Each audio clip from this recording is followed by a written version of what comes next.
you ought to be happy where you are working. And I always worry about people who say, you know, I'm going to do this for 10 years. I really don't like it very well, and then I'll do 10 more years of this. I mean, that's a little like saving up sex for your old age. I mean,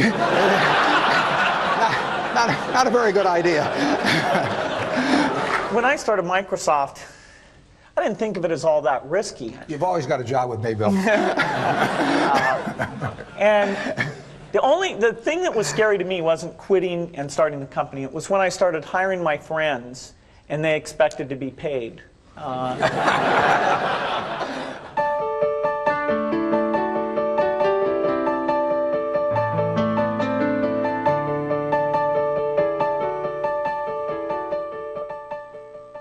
Buffett and Gates on Success was made possible by the Floyd and Dolores Jones Foundation, supporting efforts to enhance public education and a better understanding of business and investing in the American economy.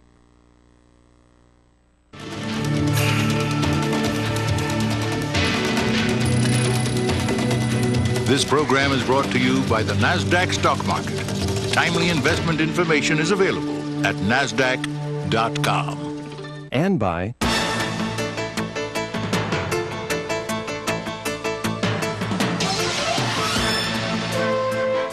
the New York Stock Exchange.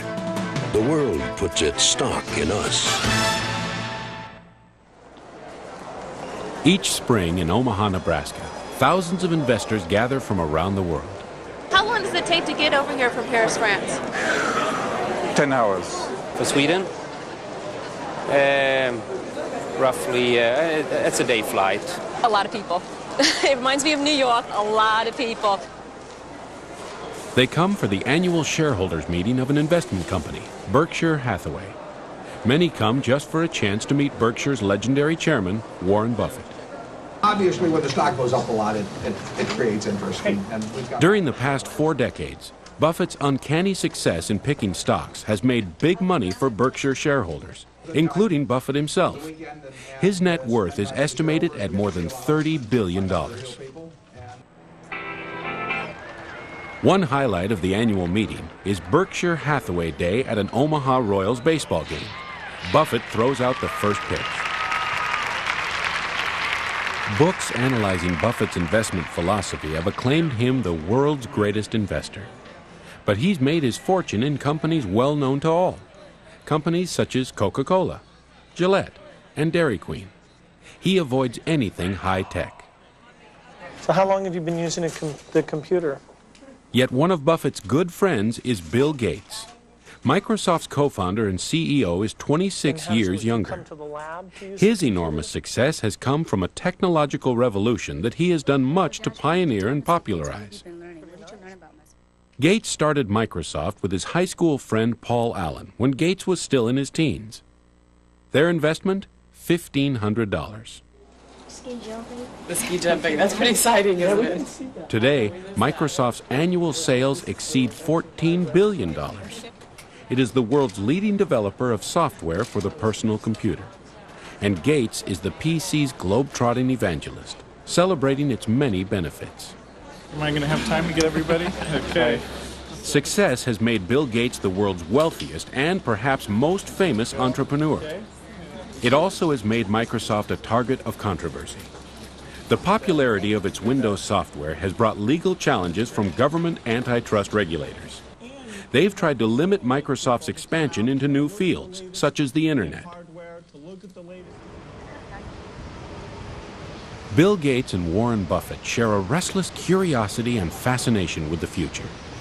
Together in the spring of 1998, they came to the campus of the University of Washington in Seattle. They came to share their experience and their combined wisdom in conversation with students from the university's business school. Young people overflowed the Student Union Auditorium for an extraordinary conversation with two of the most successful business leaders of our time. So please join me in giving a University of Washington Business School welcome to Bill Gates and to Warren Buffett.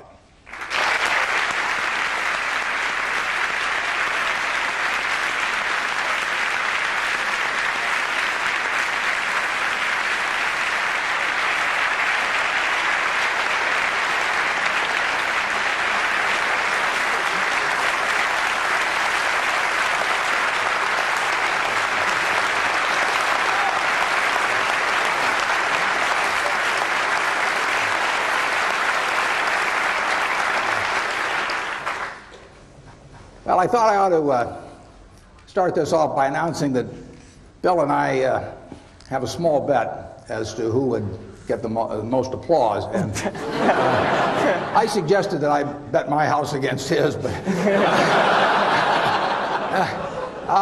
we settled on a small sum. But evidently, it isn't so small to Bill because just before we came out, he gave me this Nebraska Cornhusker shirt to wear, and he puts on this purple shirt. We're going to answer your questions. Whatever you want to talk about is fine, and we don't want any softballs. And I thought by wearing this Cornhusker shirt that I could guarantee hardballs right in my head. When we went to the game last year, about halfway through the first quarter, Bill said, "What's that big N stand for on those guys of yours?" I said, "Bill," I said, "what the hell?" I said, "It's knowledge." We all agree on that in Nebraska. Well, they've asked us to start out talking with the two of us on one question, but then it's going to be your questions, and we're going to just have you line up behind the microphones, and we'll go back and forth. They did ask that we might start off with talking about sort of what got us here, and it's pretty simple in my case. It's not IQ. I'm sure you'll all be glad to hear that. But everybody in this room has more IQ than they need to do my job. The big thing is rationality. And in other words, I always look at IQ and talent as sort of representing the horsepower of the motor. But then in terms of the output, the efficiency with which the motor works, that depends on rationality, because a lot of people start out with 400 horsepower motors and get 100 horsepower of output, and it's way better to have a 200 horsepower motor and get it all into output. And so why do smart people do things that interfere with really getting the output they're entitled to? And it gets into habits, into character, into temperament, and it really gets into behaving in a rational manner. It's not getting in your own way. As I say, everybody here has the ability absolutely to do anything I do and much beyond. And some of you will, and some of you won't. But it will. The ones that won't, it will be because you get in your own way. It won't because the world doesn't allow you to. It will be because you don't allow yourself to. So I have one little suggestion for you. Pick out the person in the class that you admire the most, and then write down why you admire them. Put down a list of qualities. You're not to name yourself in this. And then put down the one that frankly you could stand the least in the whole group, and put down the qualities that turn you off in that person. And look at that list, and you won't find it's a bunch of things like throwing a football 70 yards or anything of the sort. The qualities of the first one that you admire are qualities that you, with a little practice, can make your own, and which, if practiced, will become habit forming.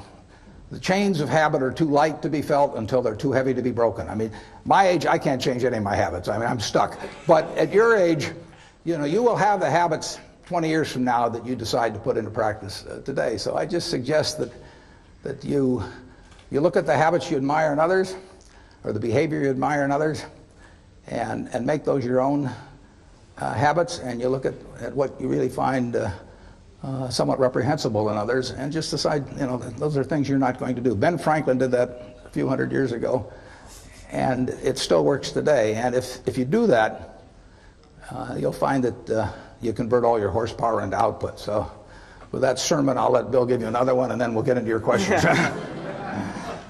Well, I think Warren's absolutely right about habit.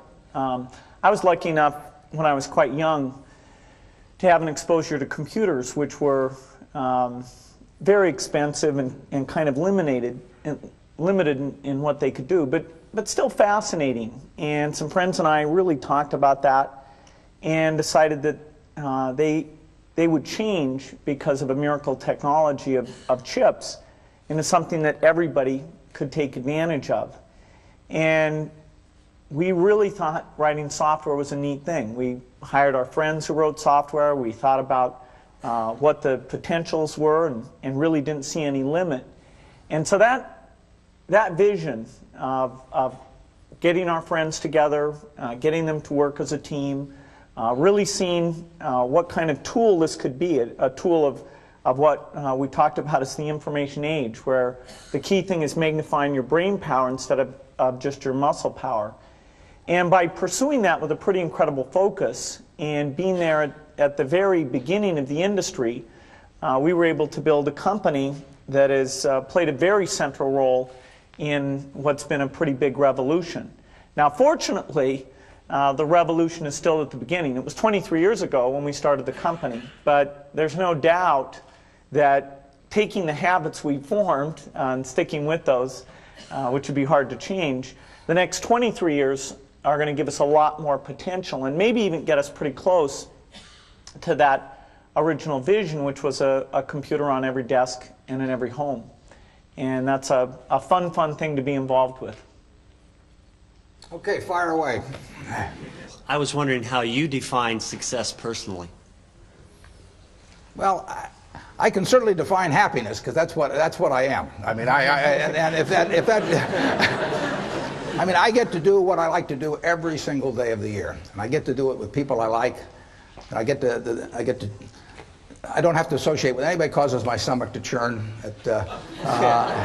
And the only thing in my job I don't like, and this only happens about every 3 or 4 years, occasionally I have to fire somebody, and I don't like. That's the only thing. Other than I tap dance to work, and I get down there, and I think I'm supposed to lie on my back and paint the ceiling, or something like Michelangelo. I mean, that's the way I feel, and it doesn't diminish. It's tremendous fun. So, if they say that success is getting what you want and happiness is wanting what you get. Well, I don't know which one applies in this case, but I do know that I wouldn't be doing anything else. I mean, I do advise you, when you go out to work, go to work for an organization that you admire, people you admire, because it'll turn you on, and you ought to be happy where you are working. And I always worry about people who say, I'm going to do this for 10 years. I really don't like it very well, and then I'll do 10 more years of this. I mean, that's a little like saving up sex for your old age. I mean, not a very good idea. So get right in. You would recommend that. Get right into what you enjoy, and you'll be successful at it. You really will. I mean, you won't be able to miss. And that's. I don't regard what I do as the most important thing in the world at all, but it's right for me. I mean, I happen to be wired in a certain way that what I do works in this. If I had to do what Bill does, I mean, it lasts about 10 minutes, and that's true of a lot of things. But luckily, I kind of stumbled into the thing that I do best, and that it's worked out well. Bill? Well, I think that the key point there is you've got to enjoy what you do every day. And for me, that's working with very smart people. It's working on new problems. Every time we think, hey, we've had a little bit of success, we're pretty careful not to dwell on it too much, because the bar gets raised. People's expectations of the products, we've always got customer feedback telling us the machines are too complicated, they're not natural enough. And the competition, the breakthroughs, the research make the field I'm in, I think, the most exciting field there is. There's some other good fields. Biotechnology is a good field because it's changing the world of medicine and health. But the computer industry, in particular software, I think is the most exciting, and I think I have the best job in that business. Don't you think Dairy Queen is more important to the country? You can manage Dairy Queen. Yeah. I'll go and buy the dilly bars. Yeah, I'm counting on it. We'll raise the price when you come. Okay. You don't want to get in. I have turned down business deals that were otherwise decent deals because I didn't like the people that I would have to work with. I didn't see any sense pretending it. And to get involved with people that really cause your stomach to churn. I say it's a lot like marrying for money. That it's probably a bad idea under any circumstances, but it's absolutely crazy if you're already rich, right?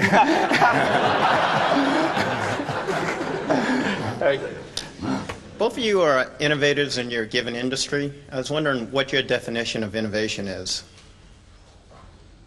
Well, I don't do a lot of innovating in what I do. I mean, my job, I really have just two functions in my job. One is to allocate capital, which I enjoy doing, and the second one is to have a group of managers, to keep a group of people, 15 or 20 managers, enthused about what they do when they have no financial need to do it whatsoever. At least 3/4 of the managers we have are rich beyond any possible financial need, and therefore my job is to figure out how to cause them to want to jump out of bed at 6 in the morning and work with all of the enthusiasm they did when they were poor and starting. And if I do those two things, they do the innovation. But Bill innovates now. He can tell you about it. Well, the technology business has a lot of twists and turns, and that's partly why it's such a fun business, is that no company gets to rest on its laurels. IBM was as dominant or more dominant than any company will ever be in technology. That's just not going to happen again. And they had the smartest people, and they had all the customer feedback, and yet they missed a few turns in the road. And so that makes you wake up every day thinking, let's try to make sure today's not the day we miss the turn in the road. Let's find out what's going on in speech recognition. Let's go find out what's going on in artificial intelligence. Let's make sure we're hiring in the kind of people who can pull those things together and make sure we don't get surprised. Sometimes we do get taken by surprise. For example, the internet came along, and we had it sort of as a 5th or 6th priority. It wasn't like somebody said internet to me and I said, oh, I don't know how to spell that. I said, yeah, I got that on my list, I'm okay. But there came a point where we realized it was happening faster, and it was a much deeper phenomena than it had been recognized in our strategy. And so that was a case where, as an act of leadership, I had to create a sense of crisis and have a couple months where we all just threw ideas and sent electronic mail around, went on a bunch of retreats, and then eventually coalesced around a few ideas where we said, okay, here's what we're going to do, here's how we're going to measure ourselves internally, and here's what the world should think, here's what we're going to tell them about what we're going to do. And that kind of crisis is likely to come up every 3 or 4 years or so. Next time it comes up, remember Yogi Berra, Bill. When you reach a fork in the road, take it. Growing up, who were your biggest role models, and what kind of a role did they play in your success? I had great parents, both of whom were involved in lots of interesting activities and would come home and talk to us about the world of business or law or politics or the charitable activities they were involved in. And so that made us, myself, my sisters always thought about, well, what are we going to do out there? And, they had us as avid readers, and so we had pretty broad interests in reading. Scientists were a group that I gravitated to because this notion that just out of their heads they came up with neat ideas, that sort of fascinated me. So quite a bit of the time I thought I'd be a mathematician or a scientist.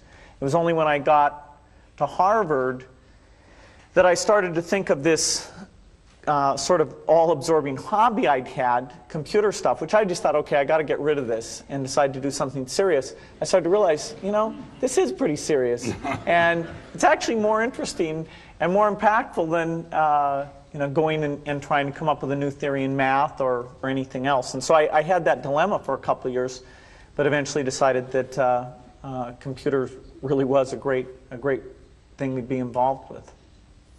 Yeah, I think you're 100% on the money in focusing. I would, instead of calling them role models, I call them heroes, actually. And I think if you tell me who your heroes are, I can tell you how you're going to turn out to quite an extent by this point in life. And I have been extraordinarily lucky in that none of my heroes ever let me down. I mean, the ones I came up with throughout their lives, I've never felt that I've been let down in any way with it. Number one was my dad, and had a huge impression on me.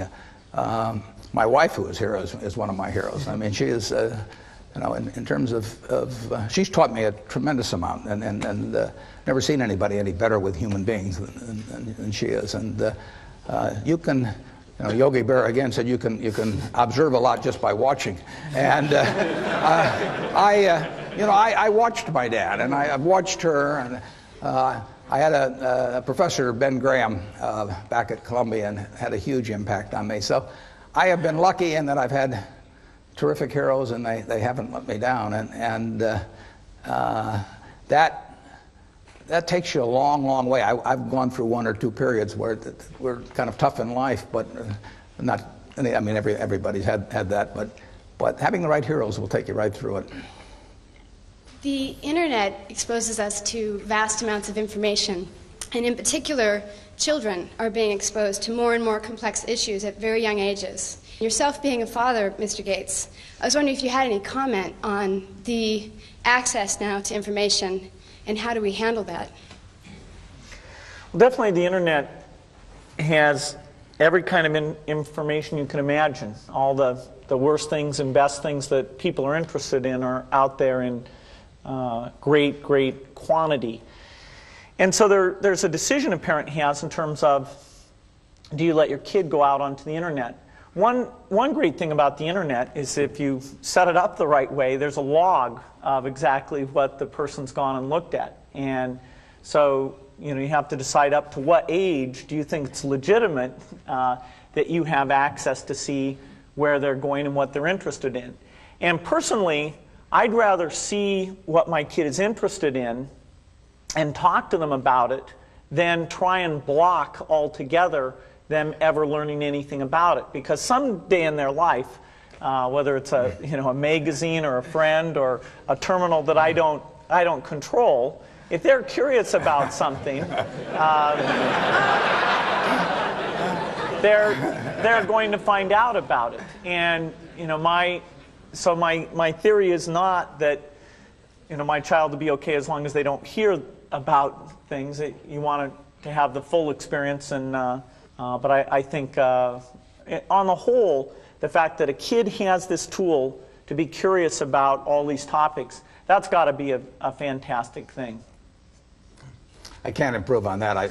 But I just got to the age where Bill lets me watch the internet alone. So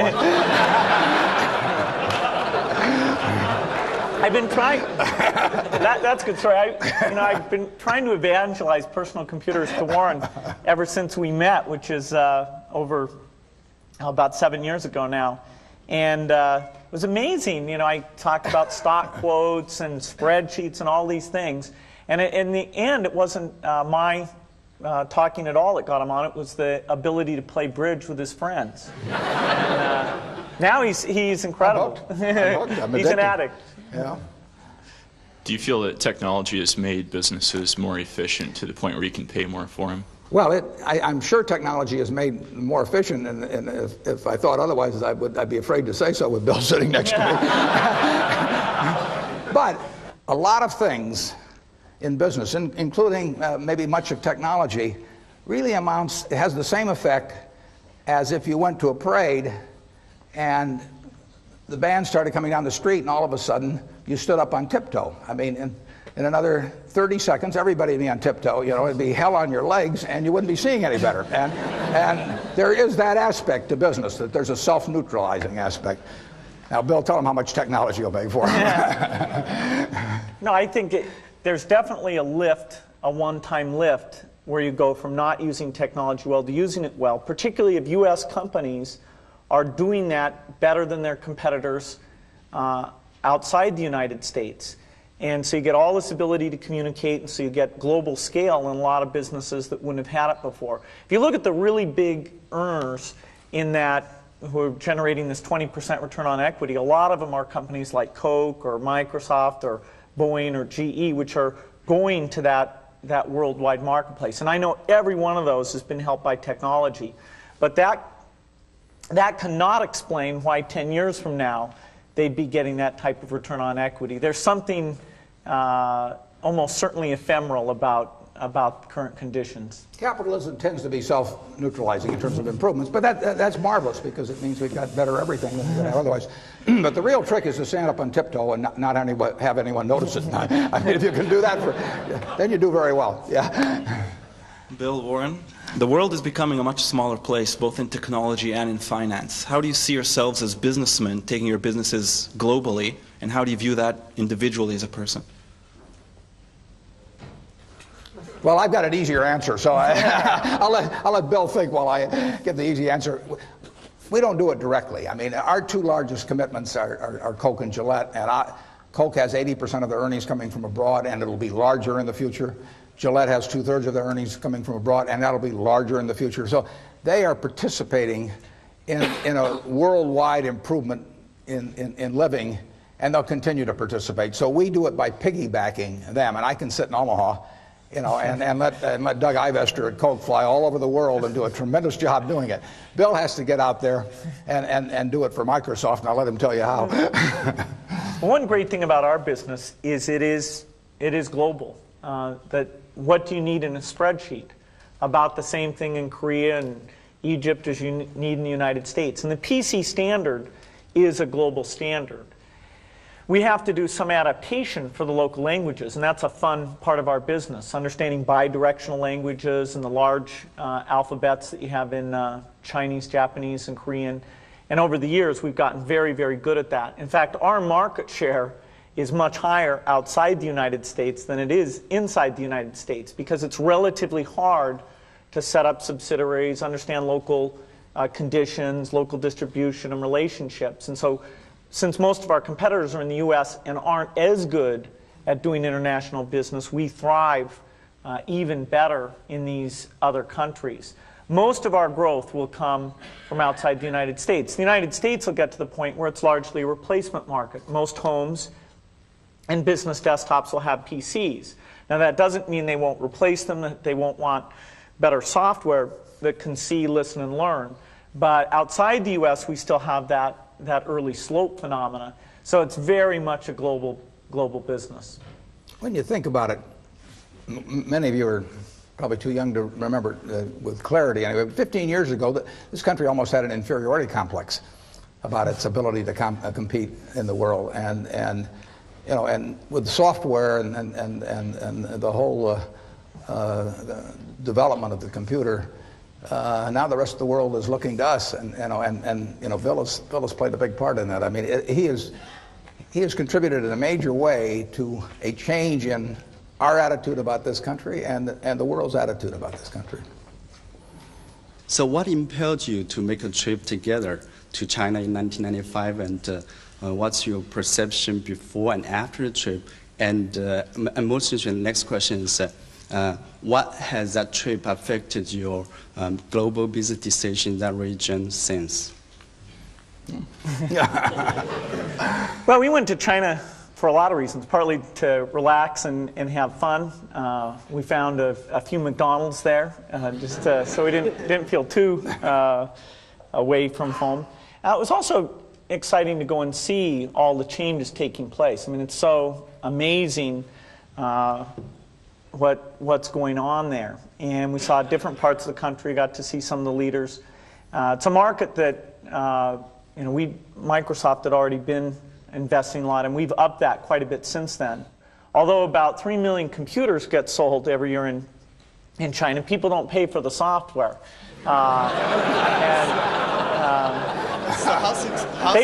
They will, though. It's sort of as long as they're going to steal it, we want them to steal ours. They sort of get addicted, and then we somehow figure out how to collect sometime in the next decade. So it's a great place to be involved in, and it was a lot of fun, which was, I guess, the key goal. My family was amazed I went. I'd never traveled more than maybe the outer reaches of the county in Nebraska, and I just went and had a terrific time, and also confirmed my feeling that there were going to be a lot of Coca-Cola sold there in the future.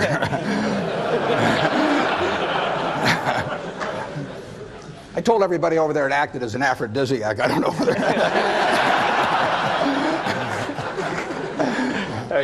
As two of the most successful business people in the country, what role do you see for yourselves in giving back to your respective communities? And how do you use your influence to get others to give back as well? Well, I think we both have a quite a similar philosophy on that. I know in my own case that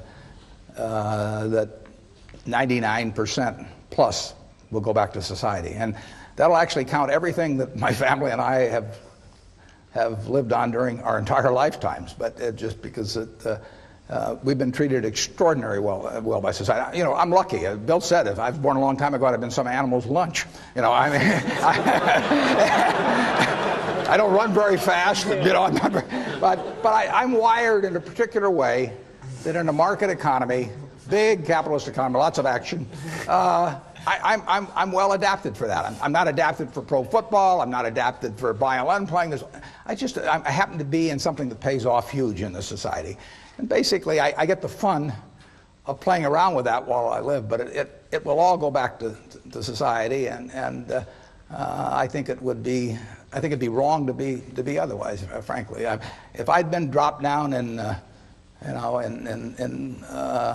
some remote country or in almost any other place in the world, I wouldn't have been worth a damn. I mean, I am here because of a tremendous society that surrounds me, and the fact that I happen to be well adapted to a certain part of it. And so it's all going to go back to society. And I know Bill feels very similar.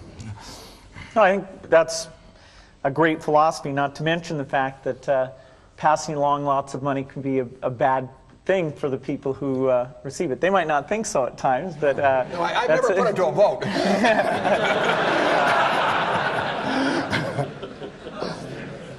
No, I really don't think it's right that frankly, I don't think it's right that the quarterback of the Nebraska football team next year should be the eldest son of the quarterback of 22 years ago, nor do I think that our Olympic team in 2000 should be chosen as to be from the same family that was on the Olympic team in all the respective sports in 1976.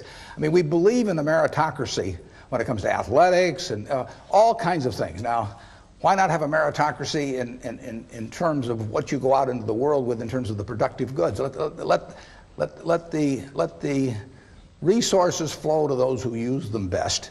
But then I think they ought to give it back to society primarily when they get through. I do not believe in a divine right of the womb. I mean, I do not think that that if you select the right womb that you're entitled to do nothing the rest of your life. It doesn't make any sense.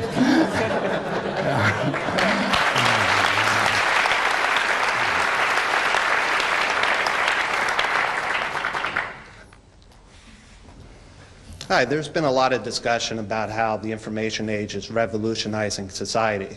And I would like to get your opinion about which countries and industries and companies are best prepared to take advantage of these changes and what factors would account best for their success. Maybe I'll start with that. If you look at what's happened in personal computers or what's happened in business in general, in terms of how we allocate capital and let labor move around, the United States has emerged in a very strong position. And so the first beneficiary of all this information technology will be the United States. There are a few other areas like Singapore, Hong Kong, the Scandinavian countries, where they're adopting the technology at basically the same rate that we are. There's a few countries that even relative to their level of income are going after the technology because they believe so much in education. In Korea and many parts of China, we see incredible penetration of personal computers, even at very low income levels, because they basically decided it's a tool to help their kids have access to information and to get ahead. The whole world is going to benefit in a big way. You know, there'll be this shift where instead of your income level mainly being derived by what country you're in, it'll be derived by what your education level is. So today, a PhD in India doesn't make nearly as much as a PhD in the United States. Well, as you get the internet allowing services and advice to be transported as efficiently as goods are being transported through shipping and all those things, then you'll get essentially an open market bidding for that engineer in India versus the engineer here in the United States. And that benefits everyone because you're taking better advantage of those resources and people are better off. So the developed countries will get the early benefit from these things. In the long run, the people who are lucky enough to get a good education in developing countries will actually get an absolute, the biggest boost from all these things that go on. I didn't get it at first, but it's huge, and it will change the world, the technological revolution, in dramatic ways and quickly. Ironically, our approach to that is just the opposite of Bill's, but that his is the right one for the world. Ours is the right one for me. I look for businesses where I think I can see what they're going to look like in 10 or 15 or 20 years. We don't own any, but if you take Wrigley's chewing gum, I don't think the internet's going to affect how people chew gum. You know, and Bill probably does. I mean,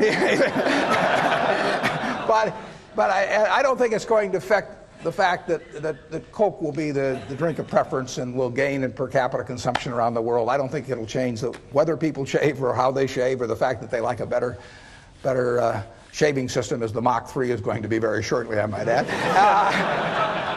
So we are looking for the very predictable, and you won't find the very predictable in what Bill does. You'll find the more exciting things, the things that are going to change society more. And so I have a little different opinion. As a member of society, I applaud what he's doing, and as an investor, I keep a wary eye on it. And that's. You know, it's a different approach to investing. Most people think of that all as opportunity, and it has been opportunity. Every internet stock has gone crazy here in recent months, but I don't know how to look at one or the other and tell the winners. Yeah, this is an area I agree strongly with Warren on. I think the multiples of technology stocks should be quite a bit lower than the multiples of stocks like Coke and Gillette, because we are subject to complete change in the rules. You know, I know very well that in the next 10 years, if Microsoft's still a leader, there will have been at least three crises that we will have had to really prove our excellence in. I accidentally once, when we were on a panel with the CEO of Coke, I said something like, I couldn't run my business when I get to be 60 because it's such a hard business, not like Coke. And I offended him without meaning to. You won't offend me. I want to be in a business I can run when I'm 100 because I plan to do it.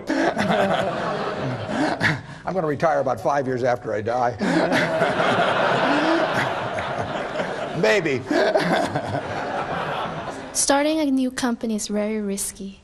How do you determine when is the best opportunity to start a new company, and how can you get people to support you?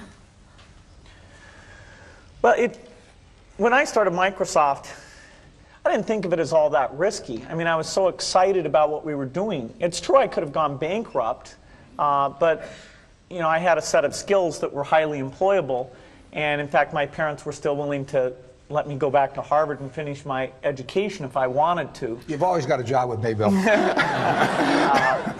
And the thing that was scary to me wasn't quitting and starting the company. It was when I started hiring my friends and they expected to be paid. And then we had customers who went bankrupt, customers that I'd counted on to come through. And so then I got this incredibly conservative approach that I wanted to have enough money in the bank to pay a year's worth of payroll, even if we didn't get any payments coming in. And you know, I'm almost true to that the whole time. We have about $10 billion now, which is pretty much enough for the next year. Anyway, you know, if you're going to start a company, it takes so much energy that it better overcome your feeling of risk. I don't think that you necessarily, if you're going to start a company, should do it at the start of your career. I think there's a lot to be said for working for a company, learning how they do things. You know, if you're young, it's hard to go lease premises. They made that hard for me. You couldn't rent a car when you were under 25 at the time, so I was always taking taxis to go see customers. And the people would, people would say, well, we're going to go have a discussion in the bar. Well, I couldn't go to the bar.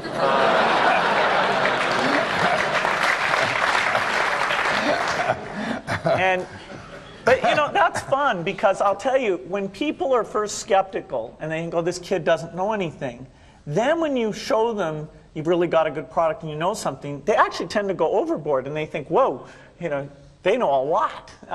Let's really do an incredible amount with these people. So our youth, at least in this country, was a huge asset for us once we reached a certain threshold. It is hard. It's hard to hire older people because they'll be a little bit conservative about whether they should come and take the risk. And it took 3 or 4 years before we could go out into the normal sort of employment pool. But those problems that come with starting a firm, you better think of those as part of the pleasure, part of the challenge that is part of the excitement. I was curious what each of you felt was the best business decision you'd made throughout your career. The best what? Business decision. I think just jumping in the pool, basically. I mean, I've always enjoyed what I've done, and a few things have worked out very well. And the nice thing about the investment business is that you don't need very many. But you'll see plenty of times when you get chances to do things that just shout at you. And the thing you have to do is when that happens, you have to take a big swing. I mean, that is no time to be reading a book on the theory of diversification. I mean, that is the time to put very significant. When you find something where you know the business, it's within your circle of competence, you understand it, the price is right, the people are right, then you take your thumb out of your mouth and you barrel in. We were talking at breakfast this morning about of all Warren's investments decisions, which was the worst decision? Which it's amazing, and they're tough to find because he's the track record's unbelievable. But we, I think, decided that by some metric, buying the company that his company is named after was probably the worst investment decision. That's true. I mean, we went into a terrible business because it was cheap, and it's what I refer to as the used cigar butt approach to investing. You know, that you see the cigar butt down there, it's soggy, it's terrible, but there is one puff in it and it's free. And that's what Berkshire was when we bought it. I mean, it was selling below working capital. Actually, buying Berkshire Hathaway, buying control of it, was probably the biggest single bad decision that I've made. And then I made all kinds of decisions that have cost us billions of dollars, but they've been mistakes of omission rather than commission. I mean, there were businesses that we knew enough to buy a lot of. I don't worry about not buying Microsoft because I didn't understand that business. I didn't understand Intel. But there were businesses that I did understand. Fannie Mae was one. I mean, I made a decision to buy it, and I didn't execute. And we would have made many billions of dollars on something that was within my circle of competence, and I didn't do it. And you don't see that. Conventional accounting doesn't record that. But believe me, it happened. In my case, I'd say my best business decisions really have to do with picking people. Deciding to go into partnership with Paul Allen is probably at the top of the list. And then subsequently hiring a friend, Steve Ballmer. And having somebody who you totally trust, who's totally committed, who shares your vision and yet has a little bit different set of skills, and also acts as a check on you. Some of the ideas you come up with, you run by them because they're going to say, hey, wait a minute, have you thought about this and that? And just, the benefit of sparking off of somebody who's got that kind of brilliance, it's not only made it fun, but it's really led to a lot of success. So picking a partner is crucial. Yeah, and I've had a partner like that, Charlie Munger, for a lot of years, and it does for me exactly what Bill was talking about. Charlie, and so you have to calibrate with Charlie, though, because Charlie says everything I do is dumb, but if he says it's really dumb, then I know it is. But if he just says it's dumb, I take that as an affirmative vote. Go ahead. If you can change one thing in your life, what would it be and why? My age. I never look back. I just don't. I don't worry about anything. I mean, so I consider myself unbelievably lucky. So the idea of saying I could have even been a little luckier if this or that had happened, I could have been a lot better looking, or I could have been a better athlete, or all that stuff. But so what? You play the hand you get. you play it as well as you can, and you're thankful if you're lucky enough. The odds were, when I was born, the odds were over 50 to 1 against me being born in the United States. I mean, I had a 2% probability, you know. Well, if I'd known that, I might have given up and not come out. I mean, but here it was, you know. I was lucky enough to be born here, and I was lucky enough to have two terrific parents, and they raised the three kids in a way that helped me enormously in life. So, I mean, when you got all that going for, I just don't think you look back and think about anything that could be changed better. I'm thankful. Isn't there at least one bridge hand you would have played differently? Well, I have a partner who says I should have played every bridge hand differently. I asked her one time, I said, how should I have played that hand? And she said, under an assumed name.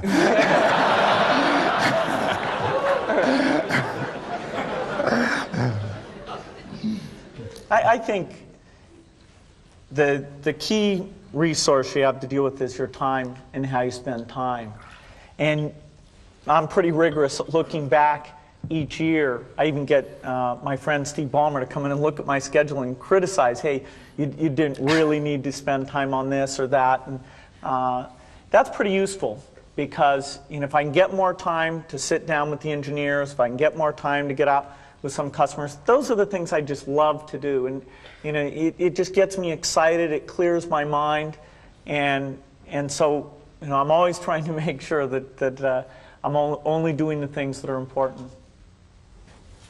Hypothetically, if you were to lose everything today, keep everything in the past, but right now starting fresh, and you could only keep 3 things in your life, tangible or intangible, what 3 would those be? Well, I'm not sure how you define the 3. I mean, you know, you'd like to know everything that you now know. I mean, because what essentially the things I've applied in the past are going to be applicable in the future. This may sound, if I lost it all without losing any money of any other people, it wouldn't bother me a lot. If I took other people down with me, it would kill me. You know, I mean, you know, that is the one thing that would just that would destroy him, because I wouldn't be able. I'm not sure I'd recover from that. But if it was just my money, it wouldn't make any difference at all, because I keep living about the same. Have to give up the plane. I'd give you a job. Yeah, but I mean, I eat the same way everybody in this room eats. You know, he eats a lot worse than you guys do. Well, depends how you define worse, but I think you're right. And you can get, I mean, in terms of medical care or anything, there's very little difference in how the people in this room live now and are going to live in the next 10 years than the way I do. So I wouldn't miss anything. I mean, I would like to keep playing the game because I enjoy it. So if I had the knowledge that I've had that gotten me here, and I had anything to work with at all, and I could probably talk somebody into giving me a few bucks to start it. But I would have a lot of fun playing the game again. I mean, it might be, you know, I'm not sure I want to follow your experiment, but I think it'd be just about as much fun as what I do. Yeah, as long as people didn't go down with me, that would be no fun. Bill? Yeah, starting out at a small scale again, you know, it's got a certain attraction to it, but. You know, I think it's interesting. Our business is not one where money makes that much difference at all. You know, in fact, somebody was saying to me recently that, you know, Microsoft has such a strong position in our business, and I was saying, hey, if you took 30 of the top people and drafted them over to the other team, the score would change, you know, very, very quickly. First of all, not only would the 30 go, the people who like working with the 30 would go with them. And so that there's not some asset there. It's, you know, all the products are going to be obsolete very, very rapidly. It's the people and their sense of how to do things and their enjoyment and working with each other. And, you know, it'd be a shame to give that up. But, you know, starting another company like that again, I'd have a blast doing it. In light of public controversy that's caused a lot of confusion in my mind and has polarized most of my friends and associates, and perhaps has caused one or both of you to lose some sleep, I'd like to ask you to share your perspective of what purpose or what appropriate role antitrust legislation should play in American business? I am no antitrust scholar. I think that well, I met Bill 8 years ago, and he's a terrific teacher, and so he spent about 6 or 7 hours explaining his business to me. And he actually, I mean, here I am, the world's biggest dummy on technology, but he explained it to me pretty darn well. And when he got through with it, I bought 100 shares of stock just to keep track of him. And I think that shows two things. One is that I've got an IQ of about 50. And the second is, I didn't think he had any monopoly.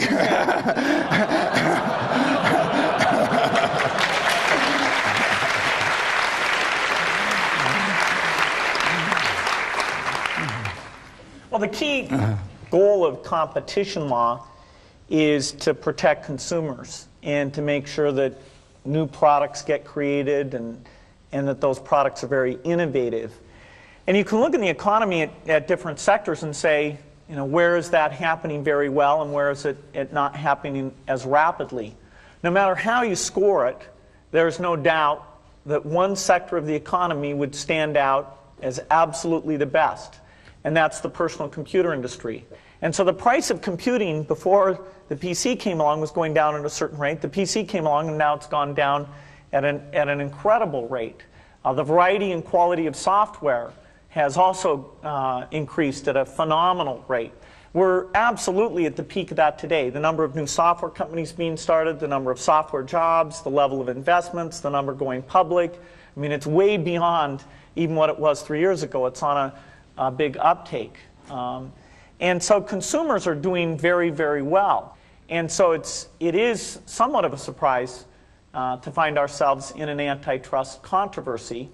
And, you know, thank goodness for the judiciary, which is an environment where facts are tested in an appropriate way and people can see, you know, has the competition worked in the way it should? Has it been beneficial to consumers? And there's no doubt in our mind where that's going to come out. It seems to a lot of people that in both your companies, the success is driven by your enthusiasm and your leadership skills. How do you see your organizations in the post-Buffett and post-Gates era, and how do you prepare your companies for that period? Well, your assumption is wrong, because I will keep working until about 5 years after I die, and I've given the directors a Ouija board, and they'll be in touch. But at the Ouija board it doesn't work. We have outstanding people that can do what I do. And we've got the people identified to do that, and the board of directors of Berkshire knows who they are. And in fact, I've got a letter. I've already sent out a letter that tells what should be done, and I've got another letter that's addressed, which will go out at the time, and it starts out, "Yesterday I died," and then it just tells what the plan for the company is, and it's all taken care of. It's all written. I put down at the bottom of it, I put "dictated but not read."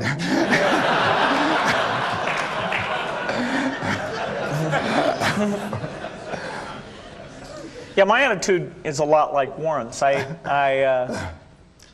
want to keep doing what I'm doing for a long, long time. I think probably a decade from now or so, even though I'll still want to be totally involved with Microsoft because it's my career, I will pick somebody else to be CEO. And see some hands in the audience. That's a big transition for a company. You know, sometimes you find somebody who does better, and sometimes you don't. And no, I actually am interested in people who want the job. It's got some fun parts to it.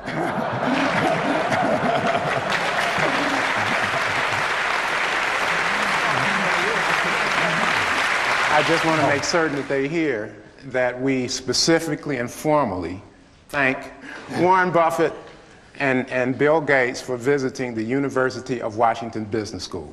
And please show them your appreciation as I show them out of the auditorium. Thanks again.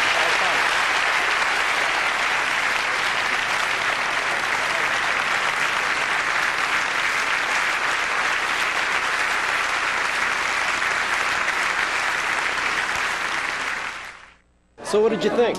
Both Bill and Warren were both very entertaining. And a lot of the questions are on a personal basis, so that was kind of nice to see another side of them as opposed to the business side. Warren Buffett's comments about being true to yourself and following what it is that feels right ring true to me. That was good to hear that message, especially from someone who's been so incredibly successful in what he's done. Both of them mentioned about in order to succeed, you must be happy in what you do, and that I find it to be much more important than acquiring wealth and fame, in the sense that you have your internal sense of achievement, that you have done something that is different.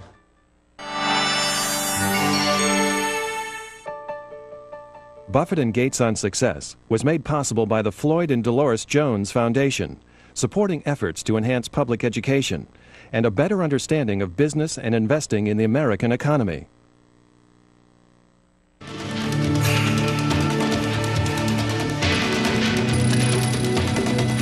This program is brought to you by the NASDAQ stock market.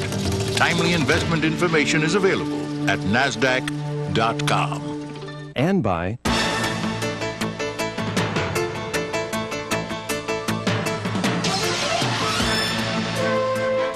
the New York Stock Exchange. The world puts its stock in us.